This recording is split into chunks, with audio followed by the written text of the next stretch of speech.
this video, we will be changing the oil and oil filter in this 2005 Nissan Pathfinder. Through the driver's side door, we can locate our hood release latch, and releasing the secondary safety latch, we can gain access to the engine bay. Once we gain access to the engine bay, we need to identify the oil dipstick and oil fill location. These are both on the driver's side portion of the engine bay, somewhat towards the center. The oil dipstick is a yellow ring, and the oil fill location is a black circular cap.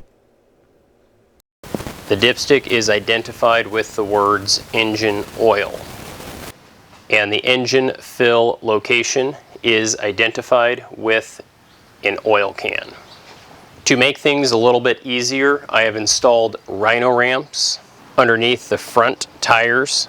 This will help get the engine a little bit further off the ground. I have safety stands installed under both sides of the vehicle, just in case the rhino ramps fail and the vehicle falls. I have installed wheel chocks behind both of the rear tires to keep the vehicle from rolling backwards. And I've also set the parking brake just to make sure the vehicle isn't going to move.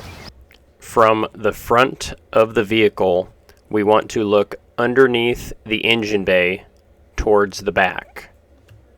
In the very front, we have a metal skid plate. Behind this plate, we have the oil filter. And if we take a look behind that skid plate, we can see our oil filter, which looks like a black cylindrical canister. If we look a little bit further back, we can see the oil pan, which hangs down just a little bit. The oil pan has a bolt located in the corner.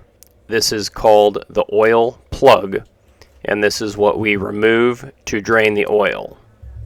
Prior to draining the oil, I like to run the engine for about 15 to 20 minutes. This warms up the oil and allows it to flow out of the engine easier. After warming up the engine, we can use a 14mm wrench to loosen the oil plug. I then like to finish it off with a 14mm socket that has a long extension. This allows me to keep my hands out of the path of the hot oil. You'll want to make sure your drip pan is installed underneath the oil, taking into account the trajectory of the oil coming out of the engine. While the oil is continuing to drain out of the engine, we can shift our attention to removing the oil filter. As we found earlier, the oil filter is located behind the front skid plate. You do not have to remove the skid plate to remove the filter. However, the skid plate does make it a little bit more difficult to see what's going on. If you do decide to remove that skid plate, it will give you a little better access to the oil filter. If the old oil filter was installed properly, you should be able to remove it with your hand without the need of special tools. And because of the design, you can expect oil to go all over the place. It's always good to clean the mating surface where that filter meets the engine. We will be replacing the old filter with an Amsoil EA15K13 filter.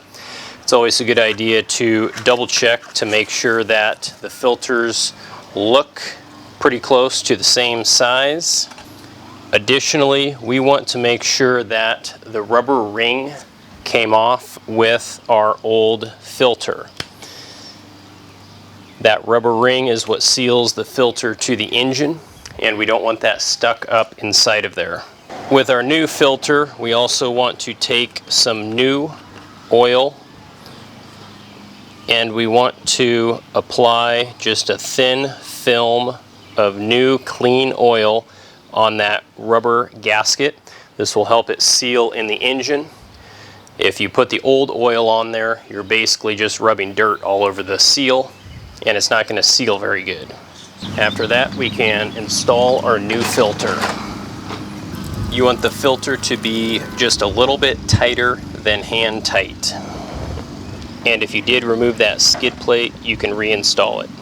Now that our filter has been replaced and all of our oil has drained out, we can replace the drain plug. This drain plug should be tightened to 25 foot-pounds.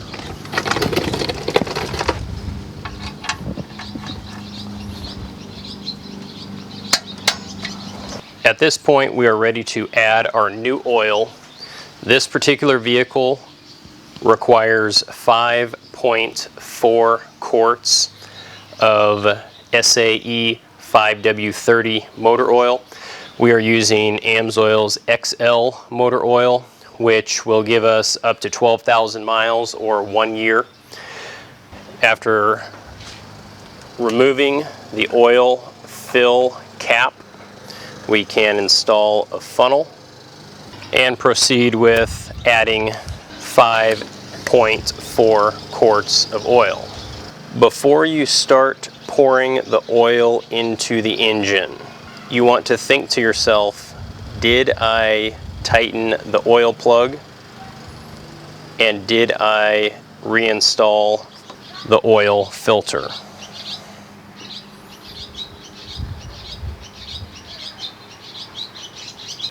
After 5.4 quarts have been installed, we can reinstall our oil cap.